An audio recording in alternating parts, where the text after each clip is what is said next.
Matthew 26:38.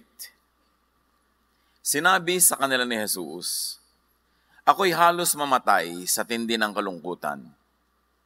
Maghintay kayo rito at samahan ninyo ako sa pagpupuyat." Loneliness and isolation. Thank you, Father, that you are with us, you are in us, and you never leave us. Sa sandaling ito, Panginoon, kami po ay nagpapasakop, humihingi ng kaliwanagan, karunungan, at mangusap kayo sa amin para mga pang-araw-araw na buhay namin ay maiayon namin sa iyong kalooban. Be our preacher, our teacher, our healer. We seek you. Thank you, Father, in the name of your Son, Jesus. Maraming mga tao kuminsan nagsasabi nila halos mamatay sila sa lungkot. Sabi ni Jesus nung siya ay magdarasal sa halamanan ng Gethsemane, ganun din. Matthew 26:38, He said to them, "My soul is overwhelmed with sorrow to the point of death. Stay here and keep watch with me." These two sentences will give us a great insight into how to handle deep loneliness and isolation. But suffice to say, Jesus knew extreme sadness. Alam niya ang pinakamatindi, pinakamalalim na lungkot, na halos pa nga, sabi niya, ay ikamatay niya. Mark 15:34, And at 3 p.m, Jesus cried out in a loud voice, my God, why have you forsaken me?" At nung malalagot ang kanyang hininga, ay naramdaman niyang nalagot din ang kanyang pakikipag-ugnayan sa Ama. Jesus knew extreme rejection, extreme isolation. Mga problema natin mga tao, ang ating isolation, rejection, and loneliness, dinaanan na lahat ni Jesus yun. At kaya na tayo, gusto niya tayong tulungan.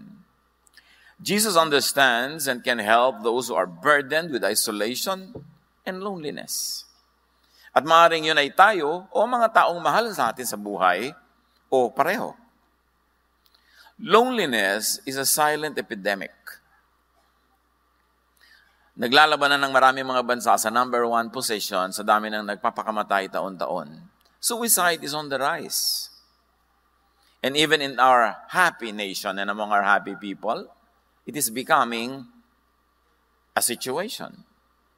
Knowing and understanding loneliness could help much. Our own loneliness and that of people who are close to us. But loneliness is a subjective, personal, private experience. No one can be sad for you. Only you can be happy for you and can be sad for you. May nakikiramay lang, nakikihati, nakikitulong, pero ikaw lang talaga ang makababatid at makalulutas ng iyong sariling kalungkutan.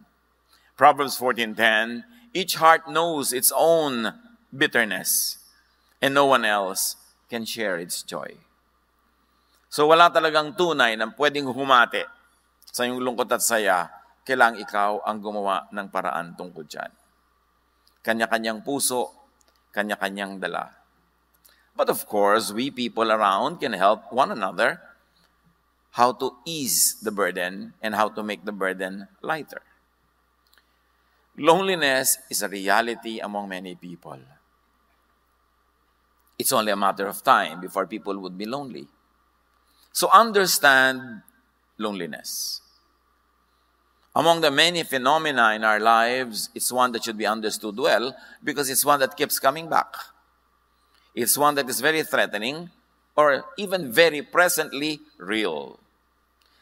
But loneliness, according to many studies and our very personal experience tells us that it is mainly caused by separation. Physical separation from people who matter, mental, emotional, and spiritual separation. Kaya kung minsan may kasama ka pero malungkot ka rin kasi magkalayo ang loob nyo. Meron naman, iisa ang loob nyo pero magkalayo ang katawan nyo kaya malungkot pa rin. Maraming formula ng ending malungkot ka. At pati ang spiritual separation natin from God can cause a lot of complications that are not so easily identifiable na yun pala ang dahilan. Western civilization has a very clear history of separation. Nung una, ang lahat ng mga tao sa balat ng lupa, puro pamilya lang, tribo-tribo. Sa ating sinaunang kasaysayan, barangay, hanggang doon lumaki ang ating community and not beyond that. Kaya nanatiling mas malapit tayo sa isa't isa. But during the European Renaissance, in the 14th to the 17th century, nagsimulang maglayo-layo ang isip ng mga tao kasi mayroong mga rumunong, naging mga experts sa sciences, sa philosophies, at naiwan nila yung mga asawa nila, kamag-anak nila, o community nila, nagkaroon ng mga ganong klaseng separation. In the Industrial Revolution in Europe that happened from 1760 to 1840, there was a lot of separation kasi nung araw ang mga tao, farmers lang lahat or hunter-gatherers. Pero nung nagkaroon ng Industrial Revolution, nauso ang mga factories, nauso ang mga cities, maraming mga tao sa mga malalayo, mga liblib na lugar, isa sa kanila ay pupunta sa city, sa factory para magtrabaho, nagsimula ang paghihiwalay. Sa ating din kasaysayan, ang ating mga kababayan at mga ninuno ay magkakasama lang sa baryo, doon kay sinilang, doon ka lalaki, doon kay papanganak, doon ka manganganak, doon ka mamamatay, doon ka ililibing, kayo-kayo lang. And there was no sense of separation. Pero nung uso yung mga galleon trade, ang ating mga tripulante, sumasakay sa barko, 1 taon, 2 taon nakasakay doon, nagsimula yung mga pag-iwa-hiwalay na hanggang ngayon, very clearly seen sa ating overseas contract work phenomenon. Na nearly every household has somebody abroad. That there's probably no Filipino na wala siyang kaibigan o kakilala na hindi nagtatrabaho sa barko or abroad. So, totoong-totoo sa atin ang paghiwa-hiwalay. At dahil doon, maraming kalungkutan. Yung iba, iniimpit na lang, itinatago, pero meron. Yun namang iba, buong dramang ibinubulala sa airport. Tuwing aalis ang mahal sa buhay. So, pero meron. But loneliness is a biological function. In fact, it's a biological warning, like hunger is. Sana hindi na lang nakakaramdam ng gutom. Blessing makaramdam ng gutom kasi warning yon ng nature na kailangan na ng katawan mo ng pagkain. Kasi kung hindi ka na warningan, hindi ka nagugutom, hindi ka kakain, bigla ka na lang mamamatay. Ganon din ang kalungkutan. Blessing siya dahil sa isang biological warning. Bakit siya blessing? Loneliness makes you pay attention to the pressing physical needs of yours. Ano yon? Pinag-usapan natin na ang una sa lipunan, nung na-develop ang mga tao, mga closely knit families lang, mga tribe. At hanggang ngayon, up to a point, tayo mga Pilipino, very tribal ang orientation. To the point that we are not thinking in terms of nation, we're thinking of our barrio, of our region, of our family. So, malapit pa tayo sa ganung form. But this kind of social structure knows that survival is in numbers, in cooperation, in the family, in the community, in the tribe. Kaya pag ikay nasa baryo, lalo't mas liblib, mas nakikisama ka sa kapwa. Dahil sa baryo, kung manganganak ka, wala ka namang kotse, kung pasakayin ka nung kapitbahay mong may tricycle at dinala ka sa clinics, pasalamat ka. Kaya habang di ka nanganganak, paano yung pakisama mo sa kanya dahil may tricycle siya eh? Interdependence. Pag kailangan, pag may namatay, mag-abuloy ka. Para ikaw namatayan, mag-aabuloy din sila. So, may ganun tayo. Yung closest ng family ties natin, may economic dimension yan. Kaya pag yumayaman na ang mga tao, tumitira sa mga lungsod, hindi na sila nakikialam sa neighbor nila. Kasi may sarili-sarili silang kotse, hindi nila kailangan makisakay. May sarili-sarili silang ulam, may sarili-sarili silang hanap buhay, nagiging mas less personal, and that's also a climate for more loneliness. Unless city people are able to recreate the tribe and invent their own tribes. Kaya may mga tribe ng mga nag-exercise sa plaza. May mga tribe ng mga ganito at gano'n ng interest. Kasi you always recreate the small tribe. Because there's security in such a setting. Ngayon, pag nalulungkot ang tao, ibig sabihin, kulang ka sa tribe. It's a warning. So, in this context, aloneness, it's biologically dangerous. Bakit? Kasi yung survival mo depends kung may mga tutulong sa iyo, may support system ka. So, pag alone ka, nalulungkot ka, your body tells you, hoy, sobra ka nang separated and isolated, kaya nalulungkot ka, ikaw ngayon lalabas, magte-text, kaya maglamang maaalalang textan yung hindi mo naman naaalala nung masaya ka. Sabi mo, musta? Pero ang totoo, gusto mong ikaw ang tanungin niya na musta.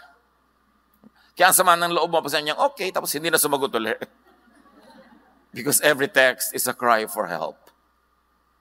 So nagte-text ka para textan ka rin. Now, aloneness is biologically dangerous because in the tribal setting, nag-iisa ka, kayang-kaya kang kainin ng leon, kayang-kaya kang pagtulong-tulungan ng mga hayop, o natumba ka, walang tutulong sa'yo, nangailangan ka, walang mag-aabuloy. That's why creation mandates that these risky situations cause loneliness. Risky na kulang ka ng social support, then nature wired you to be lungkot. That leads to longing for company and belongingness. And so people seek safety in community. Loneliness compels people to seek community, which really means survival. Loneliness is a biological warning na delikado ka pagka nangailangan ka, walang tutulong sa'yo. Pag namatay ka, walang maglilibing sa'yo. Pag nagkasakit ka, walang magdadala sa'yo sa ospital, walang dadalaw. So, lumungkot ka ng lumungkot. Para pag nalulungkot ka na, gagawa ka ng paraan to connect with people. Kailan usong-uso ang sense of community? In primitive times, because the tribe had to survive, or the family. Kasi pati mga hayop, kalaban mo rin eh. Kailan uso yan? When there is a need for interdependence. Kailan usong-uso ang sense of community? In times of poverty, or crisis, or trauma, or grief. Kaya pag may namamatay tayong mahal sa buhay, nakikita-kita tayo, naglalamay tayo doon, kwentuhan ng walang katapusan, para i-comfort ang isa't isa. Ang lungkot naman na maglalamay ka mag-isa. Baka mauna ka pang ilibing doon sa bangkay. There's a classic example of this kind of lungkot that compelled somebody to move and reconnect. Luke 15, 16-17, yung tinatawag nating prodigal son, umalis sa tatay niya, inubos niya ang pera niya, tapos naghirap siya, na-employ siya, taga-alaga ng mga baboy, gutom na gutom siya, isolated siya, wala na siya kaibigan kasi wala na siyang pera. Sa tindi ng kanyang gutom, at dahil wala namang nagbibigay sa kanya ng pagkain, halos kainin na niya ang mga bungang kahoy na kinakain ng mga baboy. Ngunit, napag-isip-isip niya ang kanyang ginawa. At nasabi niya sa sarili, labis-labis ang pagkain ng mga alila ng aking ama, samantalang ako'y namamatay dito sa gutom. So niya, alam ko na, babalik ako sa tatay ko. I want that community, I want that food, I want that house. At kahit hindi niya ako tanggaping anak, basta nandun lang ako, okay na ako. Nung siya ay maraming pera, surrounded by prostitutes and having a good time, hindi niya naalala ang tatay niya kasi hindi naman siya nalulungkot. Hindi niya kailangan malungkot noon dahil may pera siya, meron siyang company, marami siyang nagagawa. Pero nung nanganganib na siyang magutom, mapag-isa, mamatay sa hirap, pinalungkot na siya ng kanyang sariling body system para mag-isip-isip siya to reconnect with his father. Sabi niya, uuwi ako, kundi pa nalungkot, susuong pa more sa panganib. Pero nalungkot, yun ang blessing. Pinalungkot siya. Nakawire na sa atin yun, sa ating creation. We were fearfully and wonderfully made. Na may warning signal sa sarili mong isip, puso at katawan pag lumalagay ka na sa panganib. And being alone in life is dangerous. Because we thrive in community, in interdependence. Loneliness makes people pay attention to their social needs. Kaya sa mga impersonal societies, especially in the West, in the highly materialistic and developed economies, na ang relation ay hindi na dahil tiya mo siya, hindi dahil pinsan siya ng nanay mo, kapitbahay na matagal ng tiya mo.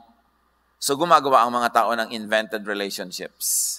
Kaya may mga gym club, camera club, at yung mga talagang mga alcoholics sa walang tutulong, may Alcoholics Anonymous, sila ang nagtutulungan, iniimbento nila yon. They have to go back to the cave and they recreate that kind of cave.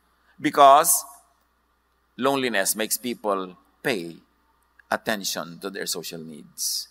Ecclesiastes 4:8, ang isang taong nag-iisa sa buhay, walang kaibigan ni kamag-anak, ngunit walang tigil sa pagtatrabaho, wala siyang kasiyahan. Ni hindi niya tinatanong ang sarili kung kanino mauuwi ang kanyang pinagpapaguran. Ito man ay walang kabuluhan, isang miserableng pamumuhay. So ipinakita dito, okay, so ang dami-dami mong pera, Pero kung ikaw ba ay nakakomatose o ikaw ba ay naulyanin, yung pera mo nasaan? Sino mag-withdraw? Sino magbabayad ng mga bayarin mo? Kailangan mo pa rin ng mga tao. Kaya sabi niya, dapat hindi ka ganyan. Kahit marami kang kinikita, dapat may tao pa rin sa iyong paligid. So the misery of aloneness is meant to compel people to seek company. Dito ngayon maraming napapariwara.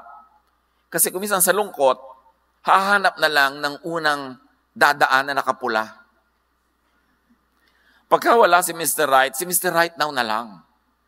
Yung kahit sino na lang, filling the blanks. At doon marami nagkakamali. Kaya kailangan bago ka dapuan ng lungkot, meron ka ng game plan. Meron ka ng support systems. May mga tao na sa mundo mo. Lalo kung bago ka magtagumpay. Kasi pag tagumpay na tagumpay ka na, paranoid ka sa lahat na lumalapit sa'yo. Baka may kailangan lang. Kaya mahalaga, bago ka magtagumpay, bago ka maging binibining kangkungan, bago ka maging super bilyonaryo, meron ka ng close friends. Nung pag-elementary, nung high school. Kasi pwede mong pagtiwalaan na nung walang-wala ka pa, kaibigan mo na siya. Importante yung ganong support systems. Now, the misery of aloneness compels us to seek company. Social need is related to survival. Being sociable has high biological value. Kaya kahit ngayon, pinapahalagahan natin yung people skills. Kasi pag may people skills ka, marunong kang makipagmabutihan, makisangkot, marunong kang makisalamuha, ang dami-dami mong benefits sa buhay. Being together with one's tribe helps one survive. Social skills are precious. Kaya yung mga magulang, nagkakamali kung ang lagi itinuturo nila sa anak nila maging competitive. Kasi kung competitive yan, halos walang kaibigan yan kasi lahat yan papatulan niya, lahat tatalunin niya. Dapat ang ituro natin sa mga anak natin how to be cooperative. How to coexist with people and make the most out of life by existing with people. Aloneness and isolation could mean death. That's why God designed you to be sad, to be miserable when you're alone, because biologically you are in more danger when alone. Ecclesiastes 4:9-10, ang dalawa ay mabuti kaysa isa. Mas marami ang bunga ng anumang gagawin nila. Kapag nabuwal ang isa, maitatayo siya ng kanyang kasama. And obviously, it's really important. Tulad ng halimbawa, magbabiyahe kayo, gusto yung magbiyahe abroad, aakyatin nyo lahat ng bundok ng Nepal. Maganda mga 5 kayo. Para pag nahulog ka, may magbuhat naman sa pababa. Kasi kung tour guide lang kasama mo, ihuhulog ka na lang sa bangin. May insurance ka naman. Madalang maganda dapat may kasama ka. Kaya dapat marunong ka makisama, marunong ka makipagkapwa. Para may sumama sa'yo. Sabi ng Ecclesiastes, kawawa ang nag-iisa sapagkat walang tutulong sa kanya kapag siya ay nabuwal. That's why, position yourself that you can have partners in life, partners in business, partners in your activities, and even a romantic partner, if you are meant for it. But allow others to have their own partners. Yung mga magulang ko minsan, we're so selfish. Ang higpit-higpit mo sa anak mo, ayaw mo man lamang na may umibig sa kanya o may makipag-ibigan siya. Kasi bata ka pa. Nung tumatanda ka na, at tumatanda na rin yung anak mo, at wala pa siya, kulang na lang iparipa mo. Anak, kung sino man ang kumuha sa'yo, kasama ng mga kaldero natin, ang mga kotse natin, mga lupa natin sa kuko, ilalagay na natin, meron lang sumama sa'yo. Kasi alam mong, hindi siya dapat ding mag-isa sana kung hanggat maaari, hanggang pagtanda. Pero ayaw mo pa na mangyari yun, hihigpitan mo ng sobra-sobra habang bata, kailan mo ipagtutulakan pag 50 anyos na. Sa bagay ngayon, 50 is the new 20. So very important, naturuan natin sila ng social skills. We allow them to have friends. Anak, bakit wala kang friends na nag-i-sleep over dito? Diba? Invite them here. Ikaw, may mga kaibigan ka ba? Kung mag-i-sleep over ka doon, saan yun? Anong telephone number nila? May fire exit ba ang bahay nila? Siyempre, gusto mo namang malaman yon para safe yung anak mo. Pero let them socialize. Genesis 2:18, the Lord God said, "It is not good for man to be alone, or woman to be alone. I will make a helper suitable for him." So creation and nature rewards collaboration. Kita niyo sa ating mga baryo, umuso yung bayanihan, Kasi tulungan, kasi wala nang may pera eh. Ang mga may pera lang noon yung mga landed class, but 90% of the people walang pera. So we perfected bayanihan. We perfected abuluyan. Bakit po 12 araw na hindi pa nililibing ang patay? Wala pang pambayad ng nicho. Di ba? Kakabaan mo pa yan. Tulungan ng tulungan. Because nature rewards collaboration. Kahit sa mga hunting societies, hindi ka pwede mag-hunt mag-isa. Dapat 5 kayo, 10. Pati sa mga halaman, sa mga hayop, mahalaga yung may mutualism na relationship. Both of you benefit by being together. Or at least commensalism, one benefits and the other is not bothered. Pero pagka parasitism na yan, hindi na maganda yung kanyang relationship. One benefits and the other is destroyed. Teamwork is always rewarded, kahit sa sports. That's why even in the church, unity is important. Because when people are united, they're always stronger together. Ecclesiastes 4:11-12, kung malamig ang panahon, maaari silang magtabi sa higaan upang parehong mainitan. Ngunit saan siya kukuha ng init kung nag-iisa siya? Kung ang nag-iisa ay maaaring magtagumpay laban sa isa, lalo na ang dalawa. Mas magtatagumpay sila kung dalawa sila. Ang lubid na may 3 pilipit na hibla ay hindi agad malalagot. So mahalaga, meron kang karamay. Friends multiply our joy and divide our sorrows. So it's important na marunong kang makitungo. Proverbs 18:1, ang taong makasarili ay humihiwalay sa karamihan at salungat sa lahat ng tamang isipan. In other words, sabi ng Proverbs, yung sobra kang selfish, abnoy. Di natural yan. Dapat hindi ka selfish. Dapat give and take. Dapat nakikipagmabutihan ka kasi for survival niya at mo, you need to have people around you.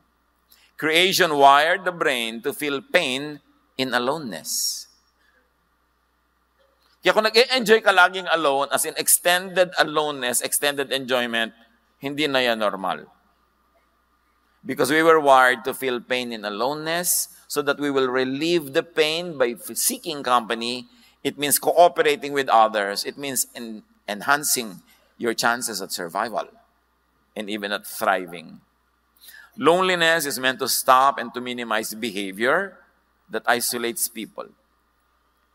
Kaya ka pinapalungkot ng Diyos para tigilan mo ang paghiwalay sa kapwa-tao, humanap ka ng koneksyon. That is why rejection and isolation hurt. Bakit pag may nagre-reject sa'yo, nasasaktan ka? Kasi we were wired by God to want to be accepted. Because when we are accepted, we are safer because we are with the group. Pero yung nire-reject ka na, nagre-rejoice ka pa, abnormal yan. Or pride na lang yan, ayaw mo lang aminin. Kaya masakit yung nire-reject ka. And yung sakit na yon ang magtuturo sa ating makibagay, makisama sa tama, para hindi tayo ma-reject. At stronger tayo pag meron tayong support system. Jesus took up and endured extreme isolation and loneliness so He can save us from it. Salamat. Inako, dinanas ng Diyos lahat yan ng Panginoon para kayang-kaya at alam na alam niya tayong tutulungan. Isaiah 53:3, hinamak siya ng mga tao at itinakwil. Nagdana siya ng hapdi at hirap. Wala man lang pumansin sa kanya. Binaliwala natin siya na parang walang kabuluhan. Referring to the coming Messiah. Si Jesus yun. Kung nararamdaman nyo binabaliwala kayo, parang wala kayong kabuluhan, nadaanan na yan ni Jesus. Therefore, alam niya ang situation nyo, alam niya kayong tulungan. Hebrews 2:17-18, for this reason, Jesus had to be made like us. In every way, He became like people so that He could be their merciful and faithful high priest in service to God. And now, He can help those who are tempted. He is able to help because He Himself suffered and was tempted. So if your temptation is to feel so bad because of your loneliness, Jesus can help you out of that because He already experienced it. Ipinadana sa Kanya ang lahat ng klase ng hirap, hindi naman bawat detalye, kundi yung types of suffering, so He could be a very, very sensitive helper, nurse, and doctor. What are the general effects of loneliness? Loneliness makes people age quicker. Yung ang bilis tumanda. Mahirap na tumanda ka bigla kung masaya ka. Kaya alam mo ko yung misis, nagpo-problema dahil yung asawa niya, ang daming kwalasisi. Ang tanda ng itsura. Maliban na lang, of course, meron siya mga regimen na napatatakpan ng technology. Yung kanyang lungkot. Pero alam yung, bakit ganyan ang itsura ng pinsan natin? Siguro nang bababae asawa niyan. Kasi nakaregister sa mukha ni misis ang pinaggagawa ni mister. Mabuti na lang, may mga exercises na ngayon na pwede nang imitigate yung ganung mga effects. But loneliness makes cancer deadlier. Yung may cancer na nga, tapos malungkot pa, mas mahirap tabla ng mga pagpapagaling at mas mabilis lumala. This is science. Researchers show us. Loneliness makes Alzheimer's advance faster. And loneliness makes the immune system weaker. Pagka ang lungkot-lungkot mo, may humatching lang 3 meters away, nahahawa ka. Pero pag ang saya mo, kahit bugahan ka dito, siya ang natutumba. Kaya mahalaga sa tao, masaya. Diba? Kasi pag masaya ka, yung immune system mo mas malakas. At yan ay proven talaga. Psalm 38, 6-8, wasak at kuba na ang aking katawan, ang buong maghapoy puspos ng kalungkutan. Dumapong lagnat ko'y apoy na sa init. Lumulubhang lalo ang taglay kong sakit. Ako'y nanghihina at nanlulupaypay, puso'y dumaraing sa sakit na taglay. So you see, pagka ikaw ay emotionally sick, your body becomes sick. And when your body becomes sick, you also become emotionally sick. So it feeds itself. It becomes a cycle. Hinihila ka pababa. Yung katawan mo, papalungkotin ng puso mo. Yung puso mo pala, hihinain ng katawan mo. Saan ka pupunta nun? Sa libingan. Kaya dapat may gawin ka. Pag lagi kang nalulungkot, dapat may gawin ka. Huwag kang magmukmok. Huwag kang humingi ng awa. Huwag kang lagi na lamang na mag-self-pity. You've got to do something to get yourself out of that hole. Once loneliness becomes chronic, it will be self-sustaining. Ito ang sinasabi ng mga clinical records. Pag ang lungkot mo ay sumobra na, siya na ang bubuhay sa kanyang sarili. Siya ang magpapasidhi ng lungkot. Siya ang magpapalala ng sarili niyang lungkot. It will feed on itself. It will be cyclical and self-sustaining until you get to deep, deep clinical depression. And that's when people jump off buildings and bridges and kill themselves. Don't get near that point. Kailangan kontrahin mo ang iyong mga lungkot. Now, how loneliness works for the worse. Paano ba nagpapalala yan? Physical and social pain send messages to your brain. May physical pain ka, emotional pain. It sends signals to your brain. And prolonged feelings of loneliness is read by the brain as threat. Pag lagi kang malungkot, ang reading ng brain threat. You are under threat. No? Then it switches to survival mode and sees danger and hostility everywhere. So pag malungkot ka, yung brain mo maglalagay ng armor, maglalagay ng protection, at ipoprotektan niya sa lahat ng tao. Kasi convincein ka ng brain mo na lahat ng tao may masamang sinasabi tungkol sa iyo. Lahat ng tao kalaban mo. Walang may gusto sa iyo. Lahat galit. Nanganganib ka. Lahat gusto kang patayin, sakalin. Lahat. Kaya lalo ka ngayong lalayo. That's why loneliness feeds itself. Because when you're very lonely, you become defensive. And when you are defensive, you drive people away. Kaya magiging cyclical. Because the lonely person is suspicious, unfriendly, defensive, offensive, and hostile. Mabangis, madaling magalit, madaling magsuspetsa, wala pinagtitiwalaan. Ganun pag malungkot. A sure formula for more isolation. Psalm 38, 17-20. For I am about to fall, and my pain is ever with me. Many have become my enemies without cause. Those who hate me without reason are numerous. And remember, this could only be a guni-guni. Perception ng isang taong sobrang malungkot. It need not be real. Pananaw yan. It need not be factual. But when you're lonely, you become paranoid. Lahat ng ginagawa ng tao, ang reading mo, niloloko ka, pagsasamantalahan ka. Kaya yung mga nalungkot dahil minsan nabigo sa pag-ibig, lahat ng mga dumadapong na sa kanya, binubugaw na. Kasi nakahalik siya ng palaka, hindi naging prince. Nagkaroon pa siya ng kulugo. Ngayon, dumadating na yung talagang palaka na prince, dinataboy mo pa. Siyempre, sometimes in life, you kiss so many toads before it turns to be a prince. Minsan naman, wala. Talagang kulugo. But you must never stop trying. Di ba?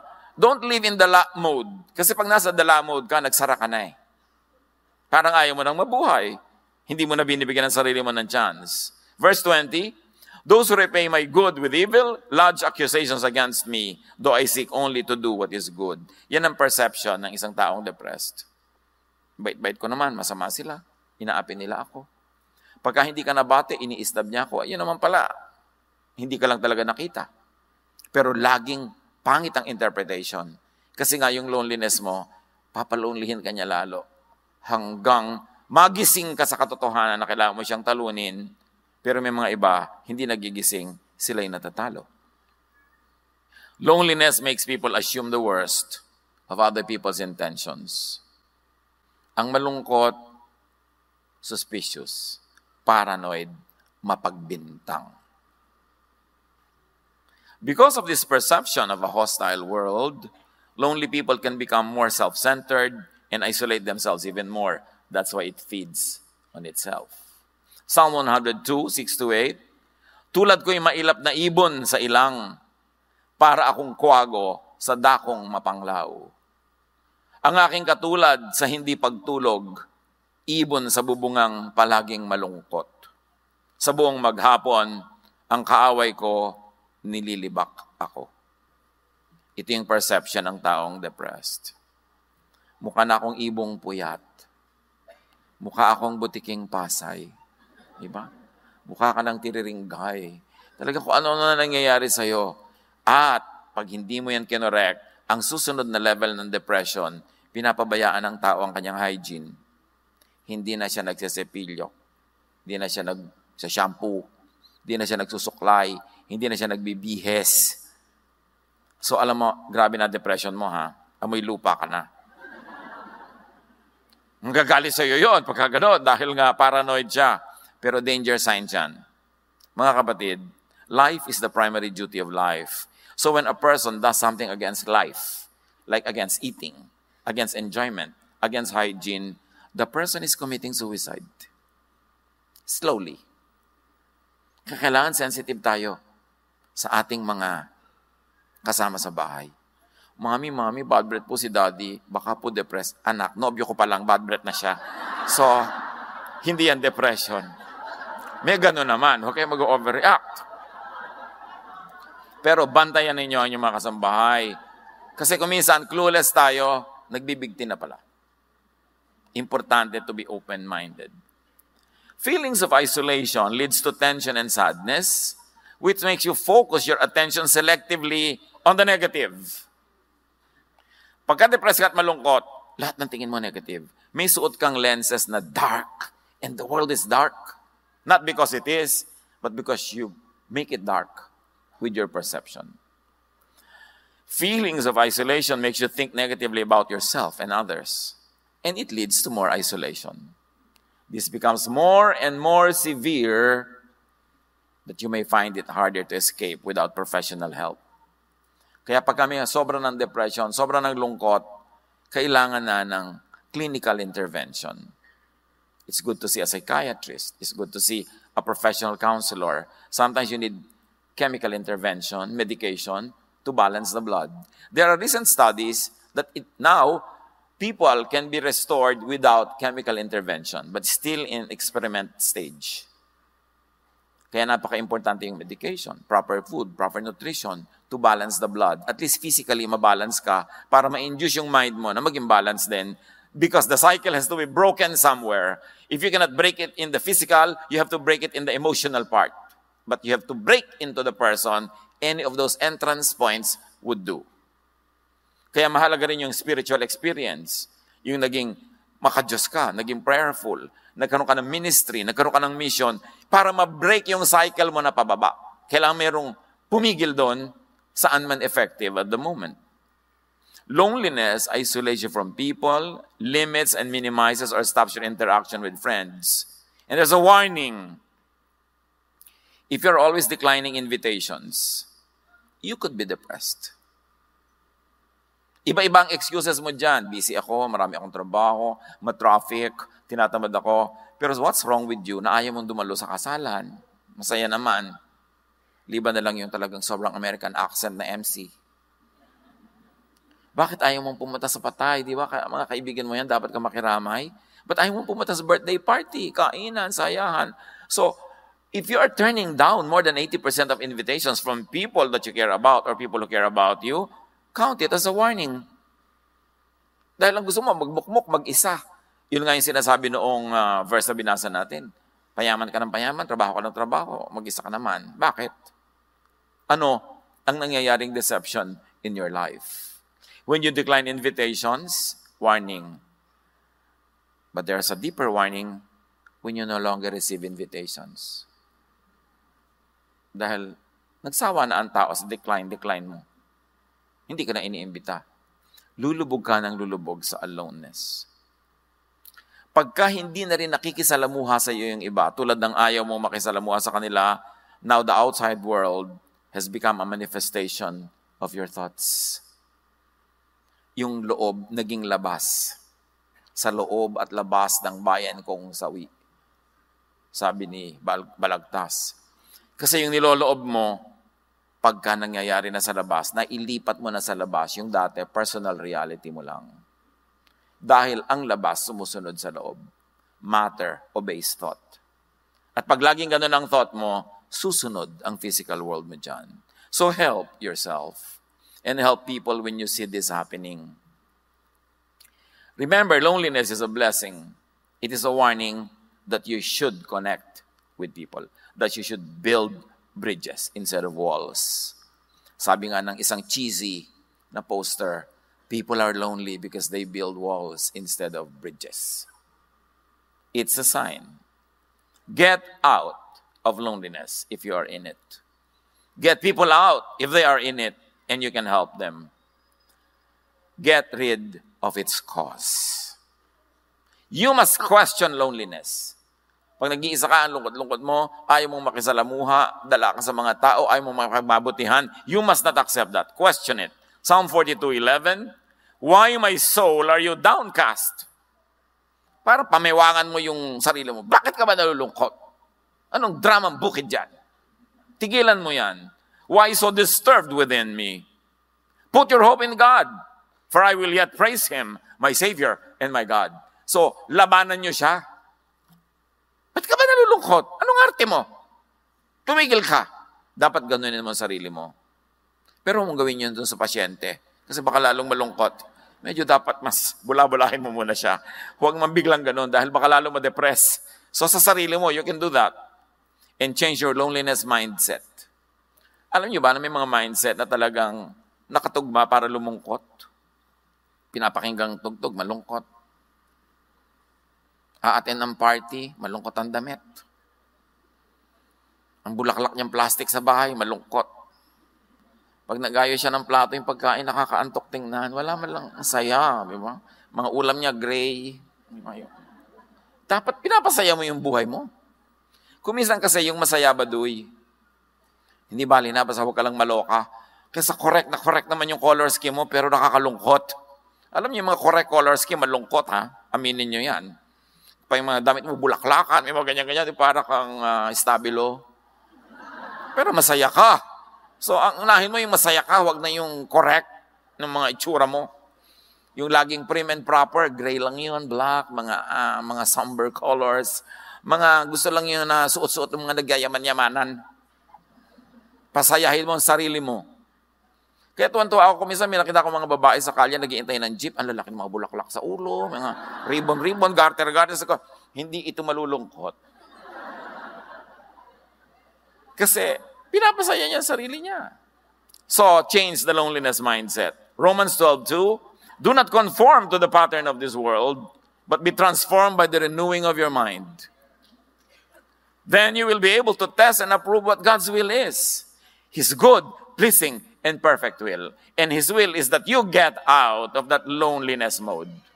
And you be happy and you enjoy life. That is the will of the Lord for you. Do not conform to the pattern of loneliness and depression. You have to get out of it. Check for your negativity. 1 Thessalonians 5:18, give thanks in all circumstances, for this is God's will for you in Christ Jesus. Always find something to thank God for. And be very profuse and dramatic with your thanksgiving. Meron, pastor, yung pong katabi ko sa worship, pwede ba ilipat nyo sa likod? Kasi worship lang, nagtatatarang pa. Yung kasasayaw. Eh, mabuti na yung kesa naniniga siya, tinihimatay sa lungkot. Di ba? Hayaan nyo na mag-express. Kailangan hugsikilin ang sarili. Konting-konti lang dapat yung sinisikil. Dapat express yourself. Get out of loneliness and stay out of it. Seek God. Psalm 68:6. God provides homes for those who are lonely. He frees people from prison and makes them happy. But those who turn against Him will live in the desert or live alone. People are in prison. And most of those prisons were made by them.